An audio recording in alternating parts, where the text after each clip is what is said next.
مخلص رشتوں کو مجبوری میں ضائع نہ ہونے دے، کیونکہ مجبوری تو ختم ہو جائے گی لیکن رشتے دوبارہ نہیں جڑے گی۔ دوسروں کے لیے اچھا سوچو گے تو اللہ تمہارے لیے راستے بنا دے گا اور مشکلیں آسان کر دے گا۔ دنیا داروں پر اپنے دکھ مت ظاہر کرو کہ یہ وہاں چوٹ ضرور لگاتے ہیں جہاں پہلے سے زخم ہوتا ہے۔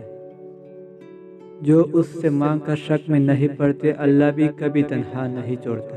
ایسے طریقوں سے اس کی مدد کرتا ہے کہ عقل حیران رہ جاتی ہے۔ خوشیاں پرائی ہوتی ہے، سب میں بانٹ دی جاتی ہے۔ درد صرف اپنے ہوتے ہیں، دل میں رکھنے پڑتے ہیں۔ جب تم بے سکون ہوتے ہو تو اللہ تعالیٰ سے اپنے گناہوں کی معافی مانگا کرو، کیونکہ یہ گناہ ہی ہے جو ہمارے دلوں کو بے چین رکھتے ہیں۔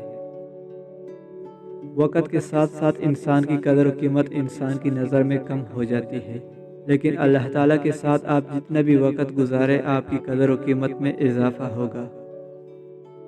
جب اپنے پرندے کسی اور کے دانے کے عادی ہو جائے تو انہیں آزاد کر دینا چاہیے۔ زندگی میں دو چیزیں بہت تکلیف دیتی ہے۔ نمبر 1، جس سے محبت نہ ہو اس کے ساتھ رہنا۔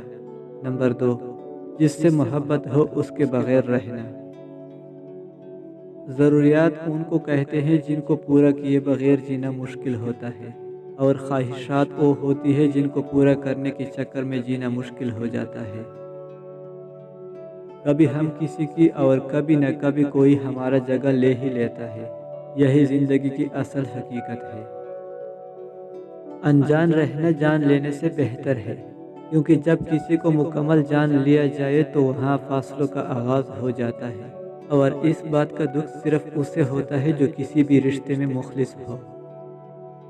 گھر والے آپ کی قبر کو باہر سے ماربل لگا کر خوبصورت کر دیں گے، لیکن قبر کے اندر کی خوبصورتی کے لیے آپ کو خود محنت کرنی پڑے گی۔